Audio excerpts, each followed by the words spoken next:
Salam dəyərli izləyicilər. Bu gün 11-ci sinif 20 sınaq vəsaitindən sınaq 5-i işləyəcəyik. Bundan əvvəlki sınaqların izahı da kanala yerləşdirilib, keçid eləyərək onları da izləyə bilərsiniz. Başlayaq birinci sualdan. İlə qoşmasının sinonimi işlənmiş cümləni müəyyən edin. Biz sudan doyunca içdik. Burada doyunca fe'li bağlamadır.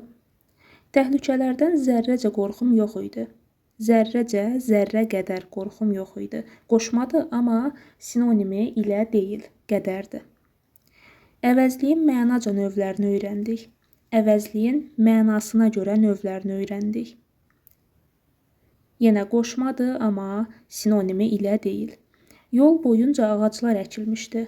Yol boyu ilə ağaclar əkilmişdi. Bu doğru variantdır. Sinonimi deməli cacədir ilənin.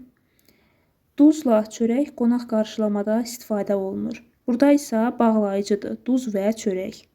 Doğru cavab D variantı. Ədad işlənmiş nümunələri müəyyən edin. Bu ki adi səs deyil, bu xanın səsidir. Burada ki qüvvətləndirici ədaddır. Həm də belə ayıra bilərik ki, bunu bağlayıcıdan. Ki bağlayıcı olduqda həmişə ondan sonra vergül işlənir, amma burada isə ədaddır. Ədaddan sonra vergül işlənmir. Deməli, 1 doğrudur. Nuru dayı Gəyən düzü, biz isə kənd yolu ilə getdik. Burada ümumiyyətcə ədad yoxdur. İsə bağlayıcısı var, bir də ilə qoşması var. İkiləri çıxırıq. Şəhər də, kənd də yeni rəng alır. Burada dadə bağlayıcıdır. Bu, indi bizi maraqlandırmır da. Burada da qüvvətləndirici ədaddır. Dadə əsasən cümlənin sonunda işləndikdə ədad kimi çıxış eləyir. Deməli, 1-4 doğru cavabdır.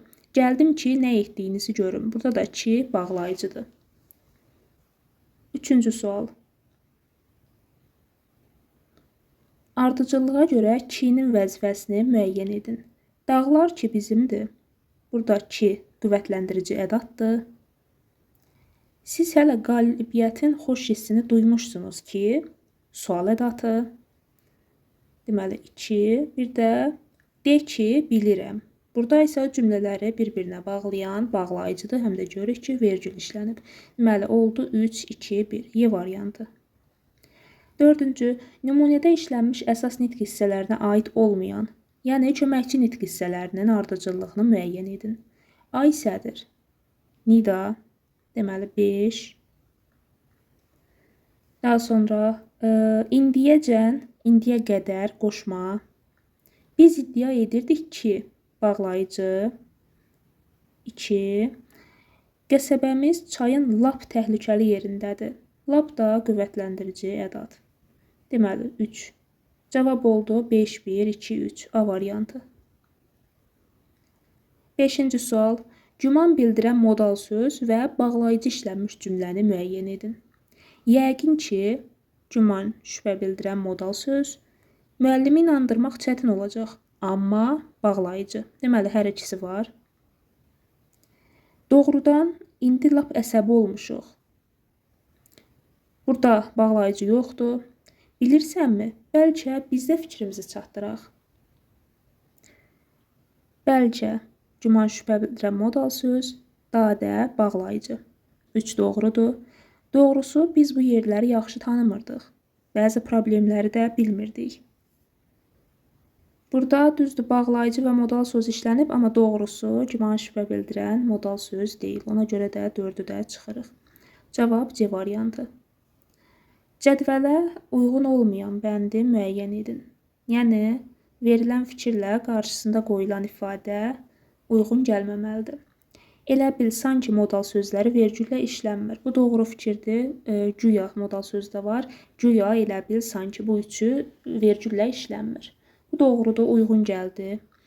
Desə də inanmırdıq. Cümləsində ədad işlənib.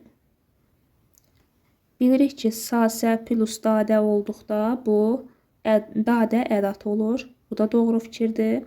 Sən çıxdın qarşıma duzla, çörəklə. Sadalama varsa ədaddır, doğru fikirdir. Daha doğrusu qoşmadır. Sadalama varsa lalə, qoşmadır, doğru fikirdir. Çünki oldun dəyirmançı, çağır gəlsin Dənkoroğlu. cümləsində bağlayıcıdan sonra vergül olmamalıdır. Bu doğru fikirdir, çünki burada bağlayıcı çünkidir və elə cümlə bununla başladığına görə ondan sonra vergül qoya bilmərik. Çünki ondan sonra yox, əvvəl vergül qoyulmalıdır. Cümlə də məhz bundan başlayır. Əvvəldə buna görə vergül qoya bilmərik. Bu doğru fikirdir, amma yanlış verildiyinə görə bunu götürürük. Məndə bircə manat pul qalıb. Burada cacə ədatdır, qoşma yox. Yanlışdır, bu da doğru fikirdir, doğru verilib. 7-ci suala baxaq. Uyğunluğu müəyyən edin. Afər də yeni xəbəri maraqla gözləyirdi. Burada da də bağlayıcıdır. Daha sonra ikinci. Birazdan gəlir də, gözlə. Burada qüvvətləndirici ədatdır. İndi verilənlərə baxaq. Fikrin təsirli ifadə olunmasına kömək edib. Bu ədatdır. 2-yə yazırıq A. Qoşulduğu sözdə mənaçaları yaradır. Bu qoşmadır, heç birinə aid deyil. İfadə olunan fikrə münasibət bildirir. Bu modal sözdür, yenə aid deyil. Bağlayıcıdır, 1D. Ədatdır, 2Y. Doğru cavab 1D, 2AY. 8-ci sual. Altından xətt çəkilmiş sözlər əsasında Eyler-Venn diaqramına uyğun olmayan fikirləri müəyyən edin. Qoysana uşaq işini görsün. Bütövlükdə ədatdır. Sabir, kitabı yerinə qoysana. Burada isə artıq qoy. Feildir, xəbərdir, sana ədatdır. İndi bunu müqayisə eləyək. Deyir ki, bir əsas, bir köməkçi nitq hissəsindən ibarətdir. Bu səhv fikirdir. Özü bütövlükdə köməkçi nitq hissəsidir. Hərəkət bildirmir. Düzdür. Çünki feil deyil. Suala cavab vermir. Yanlış fikirdir, çünki ikinci tərəfdə bunun birinci tərəfi suala cavab verir. Deyir, kitabı yerinə qoysana, nə etsənə, qoysana. Təsriflənən feil ədatla işlənib. Bu doğru fikirdir. Şəxs sonluğu işlənmişdir. Bu səhvdir. Doğru cavab oldu 1-3-5. 9-cu suala baxaq. Cümlələrdən birində cacə nitq hissəsi baxımından fərqlidir. Sayın quruluşca 3 növü var. Quruluşuna görə 3 növü var. Burada qoşmadır.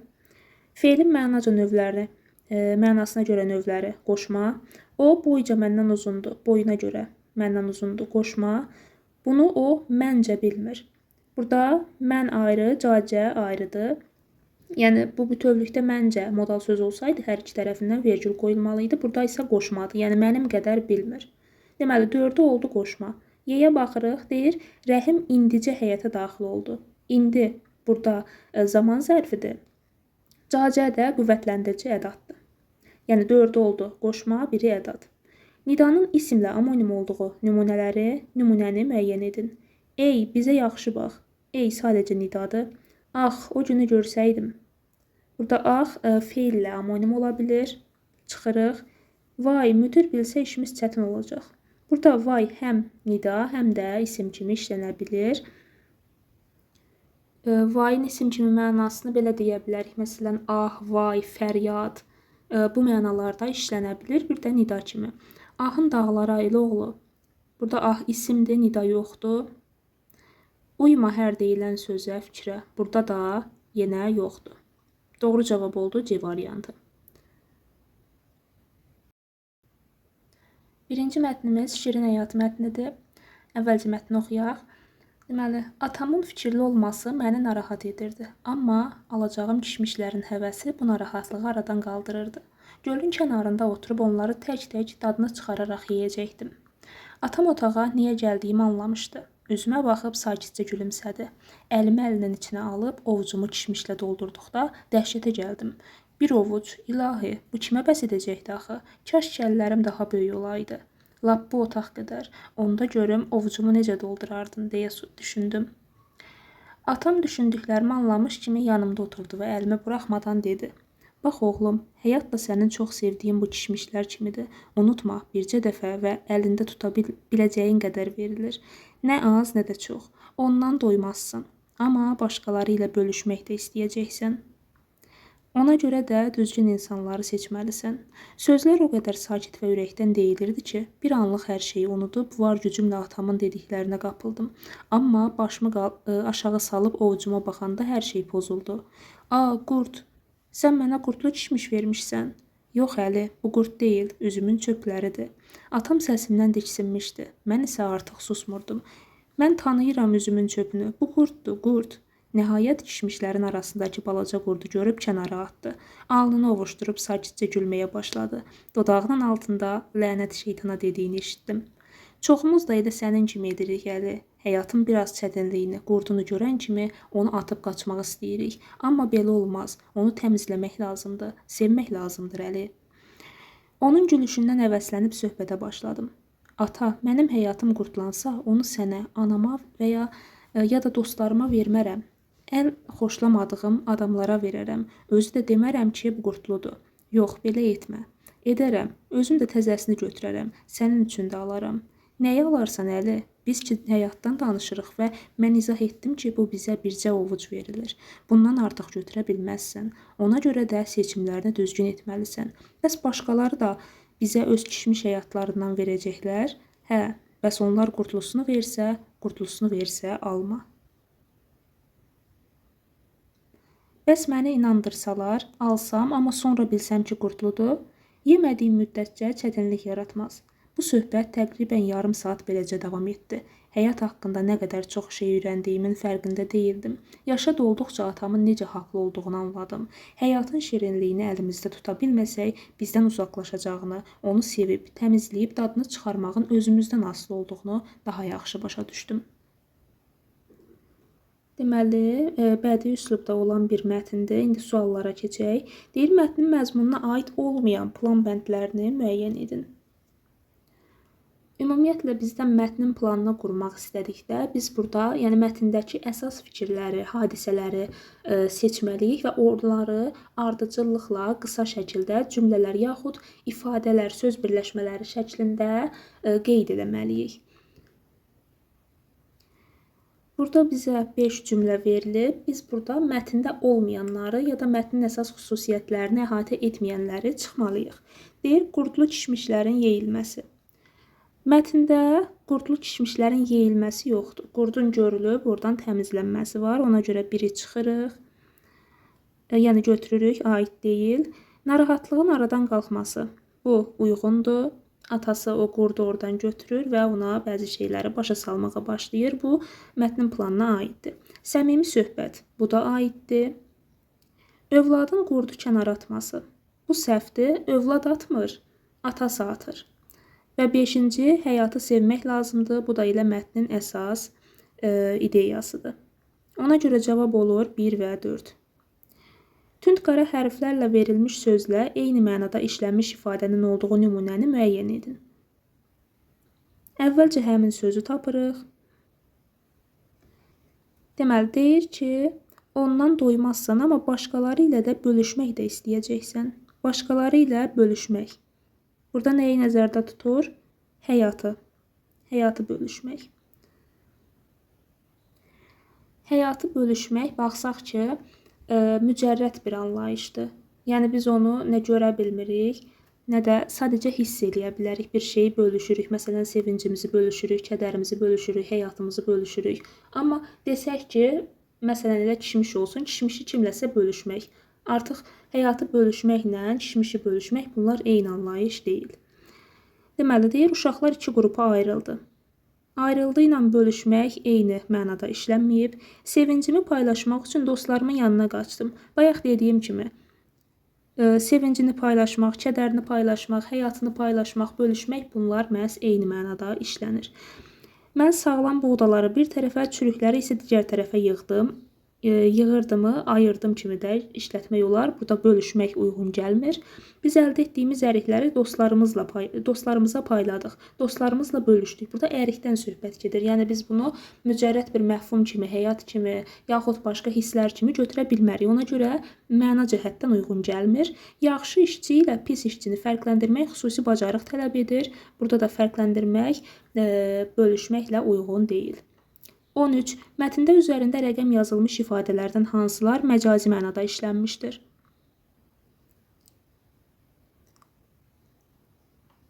Deməli, deyir, atamın fikirli olması məni narahat edirdi, amma alacağım kişmişlərin həvəsi. Deməli, o kişmiş almağı gözləyir. Burada kişmiş almaq həqiqi mənadadır. Birincini çıxırıq. Daha sonra ikinci. Deyir, əlimi əlinin içinə alıb ovucumu kişmişlə doldurduqda dəhşətə gəldim. Dəhşətə gəlmək frazoloji birləşmədir, yəni məcazi mənalıdır, bunu götürürük.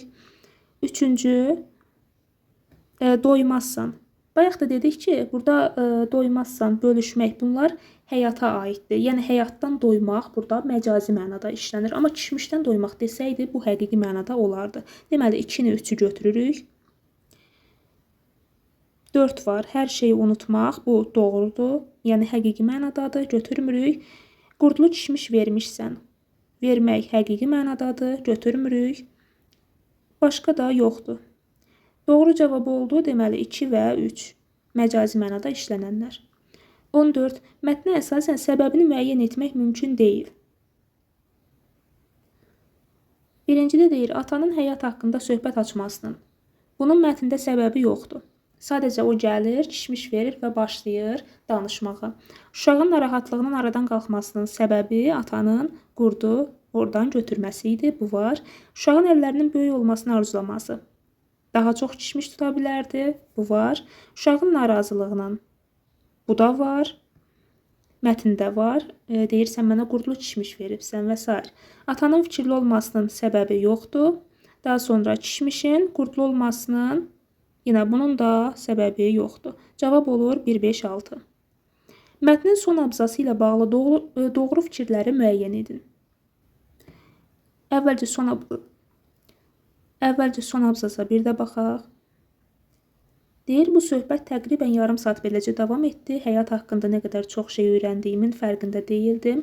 Yaşad olduqca atamın necə haqlı olduğunu. Yəni, burada uşağın öz fikirləri həmin söhbətdən sonra, müəyyən zamandan sonra onun həmin fikirləri anlaması və s. öz düşüncələri əksini tapır. Yəni, uşağın dilindən verilir. Birincidə deyilir, təsvir üstünlük təşkil eləyir. Bu səhvdir. Buna vaxt deyə bilərdik ki, yazıcı özü hər hansı hadisə ilə bağlı məlumat versin, onu təsvir eləsin. Burada isə uşağın düşüncələri əksini tapır. Obrazlı ifadələrlə zəngindir. Məsələn, deyə bilərik həyatın şirinliyi. Daha sonra həyatı sevib, onu təmizləyib, dadını çıxarmağın özümüzdən asılı olmağı və s. görürük ki, həqiqətən də obrazlı ifadələrə yer verilib. Bu doğru fikirdir. Şərhə üstünlük verilir. Bu yanlışdır. Fikirlər ümumiləşdirilir. Bu doğrudur. Əsasən mətnlərin sonuncu abzasında, mətn ərzində, bütün mətndə verilən fikirlər ümumiləşdirilir və nəticə kimi verilir. Deməli, 2-4 doğrudur. Fikirlərin ardıcıllığı pozulmuşdur. Bu da səhv fikirdir. Atanın xarakteri ilə bağlı xüsusiyyətlər əsasında klasteri tamamlayın. Deməli, bizə verilib müdrikdir. Müdrikdir, eyni zamanda ağıllı idi. Yaza bilərik, ağıllıdır. Uşağını yaxşı tərbiyə eləyir, yaxşı tərbiyəçi də yaza bilərik. Qayğıkeşdir. Daha sonra dünya görmüşdür. Uşağına məsləhətlər verərək onun həyatını necə yaxşı qura biləcəyini ona söyləyir, danışır. 17. Mətndə əvvəlində bu işarə qoyulmuş ifadəyə əsasən cədvəli tamamlayan fikirlər. İfadənin qarşılığı, həmin qarşılığın işləndiyi cümlə. Əvvəlcə ifadəni tapırıq. Deyir, var gücümlə atamın dediklərinə qapıldım. Qapılmaq sözünü belə izah edə bilərik. Məsələn, bir şeyə alidə olmaq, bütün fikrini ona yönəltmək, həsr eləmək, bir şeyə həddindən artıq başı qarışmaq. Belə deyə bilərik. Mənasına bunları yazırıq. Qarşılığın işləndiyi cümlədə, məsələn, bu kitaba o qədər başım qarışmışdı ki, qapılmışdım ki, zamanın necə keçdiyini anlamadım və s. müxtəlif nümunələr də yazmaq olar. 18. Mətndə çərçivədə verilən sözün yerinə əlavə edilə bilən məcazi mənalı ifadələr yazın. Deməli, bizə verilən söz susmurdum sözüdür. Biz buna məcazi mənalı ifadələr yazmalıyıq. Deməli, qarşılıq olaraq nə yaza bilərik? Frazoloji birləşmə kimi götürsək, məsələn, ağzına su alıb oturmaq frazoloji birləşməsi var. Ağzını qıfıllamaq, dil boğaza qoymamaq, Bunları yaza bilərik. Məsələn, mən artıq dil boğaza qoymurdum, ağzımı qıfıllamırdım. Yəni durmadan danışırdım. Bunları ora yaza bilərik. Və ya belə deyə bilərik, dili dinc durmamaq, dilini saxlaya bilməmək, dil ağzında dayanmamaq və s. bunun müxtəlif qarşılıqları var. 19. Altından xətt çəkilmiş cümləni mətnin üslubuna uyğun təkmilləşdirib yazın.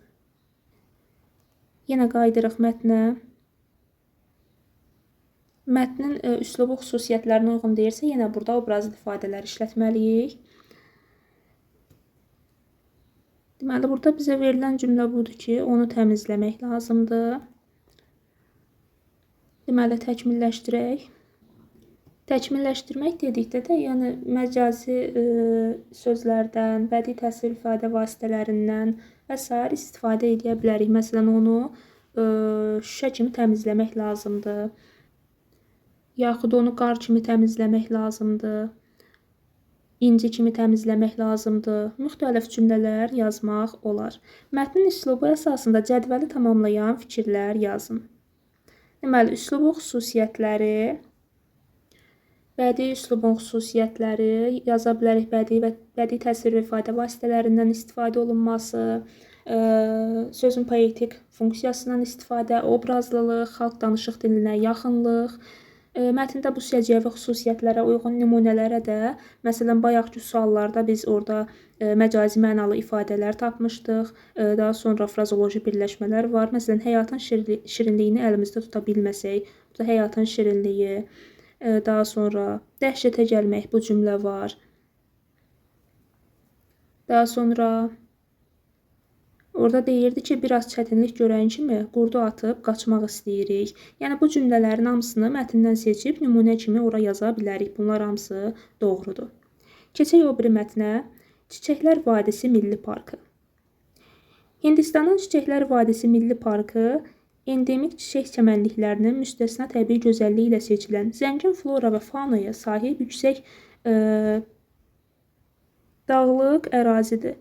Milli park Qərbi Himalay dağlarının yüksəkliklərində yerləşir və qeyri-adi gözəlliyi ilə məşhurdur. Bu ərazinin təbii gözəlliyini, unikal ekosistemini və biomüxtəlifliyini qorumaq məqsədi ilə 1982-ci ildə Çiçəklər Vadisinə Hindistan Milli Parkı statusu verilmiş, bura Çiçəklər Vadisi Milli Parkı elan edilmişdir. 2005-ci ildə isə park UNESCO-nun Ümumdünya İrs siyahısına daxil edilmişdir.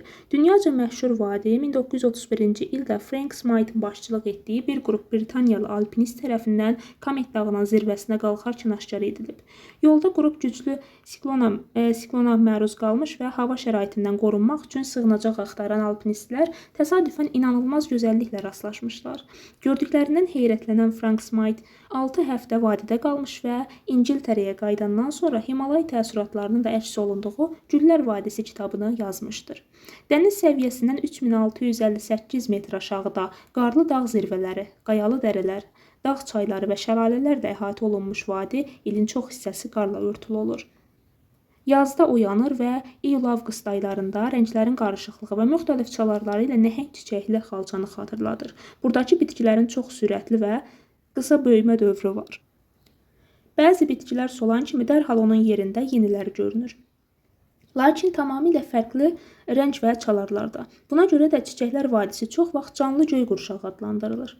Musson mövsümündə vadi hər cür çiçəklərlə örtülür. Parkın ərazisində 600-dən çox subalp və alp bitkiləri bitir. Onların çoxu nadir və ya nəsli kəsilməkdə olan növlərdir.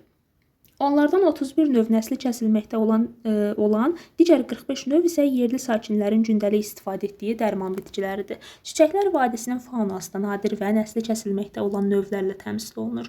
Burada qar bəbiri, Himalay ayısı, Himalay müşkmaralı, daha sonra sarı boğazlı sansar, mavi qoyun, nahor, Himalay keçisi və 114 növ quş və bir çox kəpənək növləri yaşayır. Dünyanın hər yerindən minlərlə turist yay aylarında təbiətin yaratdığı canlı gül xalçasını öz gözləri ilə görmək üçün Çiçəklər Vadisinə gəlir. Parka gələnlər üçün turizm marşrutu da hazırlanmışdır. Vadiyə gələnlər burada gecəliyə, düşərgə qura və maşınla parkın ətrafında hərəkət edə bilməzlər və hava qaralmadan parkı tərk etməlidirlər. Deməli, bu Publisistik üslubda, yəni məlumat verici xarakter daşıyan bir mətndir. Keçək suallara. Mətndə tünd qara hərflərlə yazılmış sözün kontekstdəki mənasının şərhini müəyyən edin.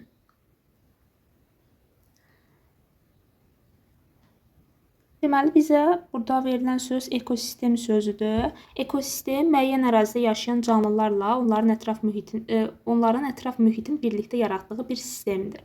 Yəni, canlılarla ətraf mühitin birlikdə yaratdığı sistem, biz bunu axtarmalıyıq cavablarda. Deməli, elementlərin nizamsız, səliqəsiz, yöndəmsiz hərəkəti səhvdir. Ətraf mühitlə sıx qarşılıqlı əlaqədə olan növlərin əmələ gətirdiyi davamlı sistem. Doğru cavab budur. Bir məqsədə çatmaq üçün işlədilən mürəkkəb üsullar, müxtəlif və ya eyni-cinsli şeylərin müəyyən qayda ilə düzülüşü deyil, qələbə əldə etmək üçün tətbiq edilən üsullar deyil. Doğru cavab olur B variantı. 22. Altından xətt çəkilmiş ifadə ilə bağlı düzgün fikirlərdir. Əvvəlcə ifadəyə baxırıq.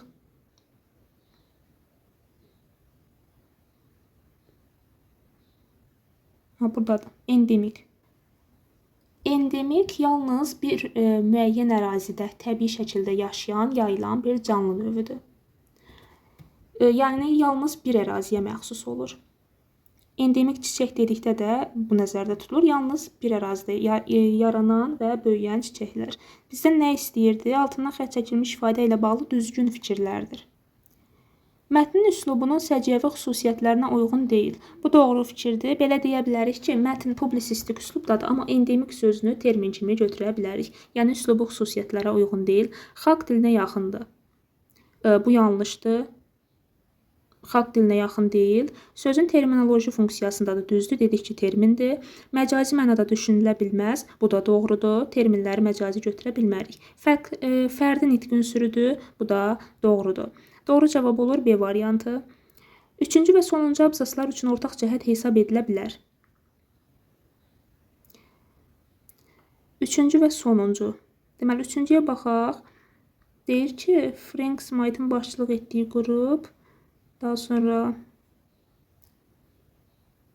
gözəlliklə rastlaşırlar, gördüklərindən heyrətlənir, orada qalır və təəssüratlarının əks olunduğu Güllər Vadisi kitabını yazır. Yəni, onda yaranan təəssüratlardan bəhs olunur. Sonuncu abzasa da baxaq.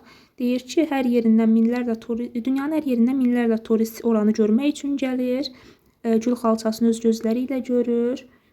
Yəni, yenə burada həmin vadinin insanlarda yaratdığı təəssüratdan bəhs olunur. İndi cavaba baxaq. A variantında deyir ki, vadinin gözəlliyinin insanlara təsiri də ifadə olunur. Bu, hər ikisinə aid doğru cavabdır. Mətnin eyni tərkib hissəsinə aiddir. Bu səhvdir. Üçüncü əsas hissəyə aiddir. Sonuncu abzasda nəticə hissəsinə aiddir. Mətnə aid fikirlər ümumiləşdirilir. Bu, sonuncu abzasa aiddir.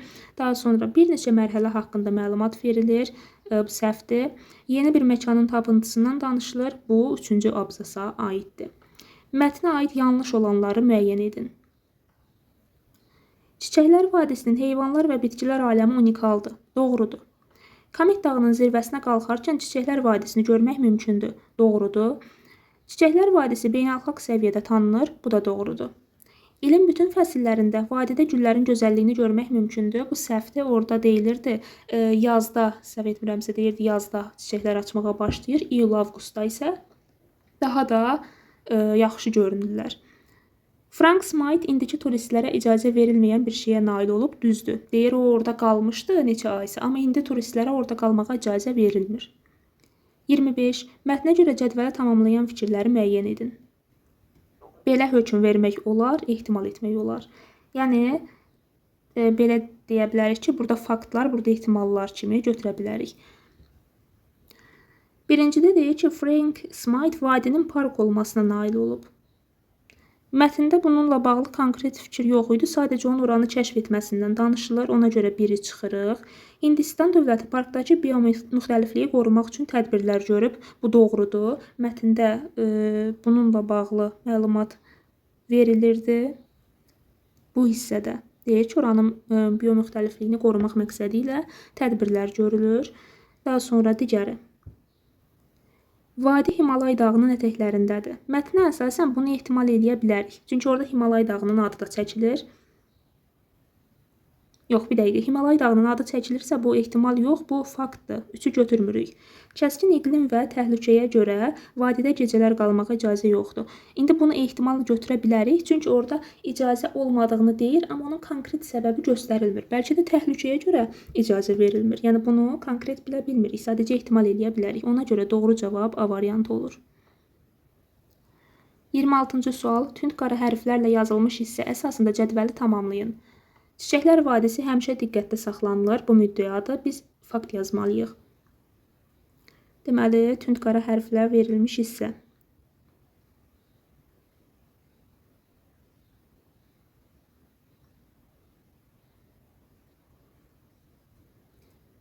Deməli, bu hissəni deyir. Burada əslində çiçəklərdən və s. bəhs olunur. İyul-avqust aylarında rənglərin qarışıqlığı, müxtəlif çalarlar, bitkilərin çox sürətli böyümə dövrü və s. Əslində burada bizə sualda verildiyi kimi çiçəklər vadisi həmişə diqqətdə saxlanılır. Buradan cavab tapa bilmərik. Bəlkə də bir səhvlik olub, çünki burada sadəcə müəyyən məlumat verilir. Onun diqqətdə saxlanılması əvvəlki abzaslardaydı. Məsələn, deyir ki, biomüxtəlifliyi qorumaq məqsədi ilə Çiçəklər Vadisinə Hindistan Milli Parkı statusu verilir. Daha sonra 2005-ci ildə park UNESCO-nun ümumdünya irs siyahısına daxil edilmişdi. Biz bu iki faktı yaza bilərik. Amma bizə verilən bu hissədən hər hansı bir fakt məncə çıxara bilmirik. Yəni o iki faktı bura yazırıq. Çiçəklər Vadisinin rolunu müəyyən edərək yazın. Əhalinin yaşayışında, ölkənin həyatında. İndi mətndə bizə bununla bağlı məlumatlar verilmişdi. Deməli, əhalinin yaşayışında əvvəlcə mətnə qayıdırıq. Deyir ki, burada müxtəlif növlər var. Onlardan 31-i nəsli kəsilməkdə, digər 45 növ isə yerli sakinlərin gündəlik istifadə etdiyi dərman bitkiləridir. Deməli, yerli əhalinin həyatında 45 növ bitkidən dərman kimi istifadə olunur. Bu əhalinin yaşayışına aiddir. Ölkənin həyatına da ümumi mətndən nəticə çıxarsaq, yəni iqtisadi cəhətdən buraya çox böyük faydası var. Buraya çoxlu turistlər gəlir. Beynəlxalq aləmdə ölkə tanınır. Bunları da digər hissəyə bura yaza bilərik. Qarşısında işarələr qoyulmuş sözlərin şərhini yazın. Yenə sözləri tapaq. Birincisi status. İkinci sığınacaq. Deməli, status hüquqi vəziyyət, hüquqla müəyyən olunan bir hal deməkdir. Sığınacaqsa, sığınılacaq bir yer, daldalanmağa yarayan yer, daha sonra məsələn bombadan, güllədən, müxtəlif maddələrdən qorunmaq üçün xüsusi düzəldilən hər hansı bir bina, yer mənasında işlədilir. Deməli, bu da digər cavab idi. 29. Mətnin tünd qara hərflərlə verilmiş abzasında düzəlişə ehtiyac olan cümləni müəyyən edərək qüsuru aradan qaldırın və yenidən yazın. Dəniz səviyyəsindən 3658 metr aşağıda Qarlı dağ zirvələri. Məsələn, elə bu hissə. Deyir ki, 3658 metr aşağıda dəniz səviyyəsindən. Sonra da Qarlı dağ zirvələri. Qarlı dağ zirvəsi dəniz səviyyəsindən aşağı ola bilməz axı. Burada aşağıda yox, yüksəklikdə olmalıydı. Ardını oxuyaq. Deməli, birinci səhv buradadır. Aşağıda yox, yüksəklikdə. Bunu düzəldirik. Daha sonra əhatə olunmuş vadi ilin çox hissəsi qarla örtülür, yazda oyanır və iyul-avqust aylarında rənglərin qarışıqlığı, müxtəlif çalarları xalçanı xatırladır. Lakin tamamilə fərqli çalarlarda buna görə. Bundan başqa bir səhv yoxdur. Bir dənə burada aşağıda sözü səhvdir. Onu yüksəklikdə sözü ilə əvəz edib həmin cümləni, yəni bütün abzas lazım deyil. Həmin cümlə qarla örtülü olur hissəsinə qədər düzəldib yazırıq. Bu qədər. Axırıncı suala baxaq. Mətnlərin üslubu xüsusiyyətləri əsasında Eyler-Venn diaqramı. Deməli, burada nə deyir? Dağ təpədən uca, quruluqlarda yer üzündən ucalan yerlərə deyilir. Dağlar yer kürəsinin relyefinin təxminən 40%-ni, Asiyanın 54, Şimali Amerikanın 36, Avropanın 25 və Cənubi Amerikanın 22, Avstraliyanın 17, Afrikanın isə 3% ərazisini təşkil edir. İnsanların 10%-i bu ərazilərdə yaşayır. Bu coğrafiyaya aid bir mətndir. Yəni elmi üslubdadır. Bizə verilən mətn isə publisistik üslubdadır. Yəni hamı tərəfindən başa düşülür. Məsələn, burada relyef sözündən istifadə olunur. Daha sonra yer kürəsi və s. Yəni qısaca coğrafiyaya aid terminlərdir. Ümumi cəhətləri, yəni daha doğrusu əsas mətnə aid xüsusiyyətlər publisistikdir, xalq dilinə yaxındır, kütləvi anlaşıqlıdır, yəni hamı tərəfindən başa düşülür. Çərçivədəki mətn burada elmi üslubdadır, müəyyən bir şərhə əsaslanır. Ortağa da belə yaza bilərik ki, terminlər vardır. Çünki bayaq oxuduğumuz publisistik mətndə də terminlər var. Bu mətnlərdə terminlər işlənə bilər, amma terminin işlənməsi o elmi üslubdadır demək deyil. İşlənə bilər. Amma biz onu elmi götürmürük, amma ortağa termin yaza bilərik. Daha sonra hər ikisi funksional üslubdur. Və s. Deməli, bu da sonuncu sual idi. Hər hansı başqa sualınız yaranarsa, videonun şərhlər hissəsinə yaza bilərsiniz. Növbəti videolarda görüşənə qədər.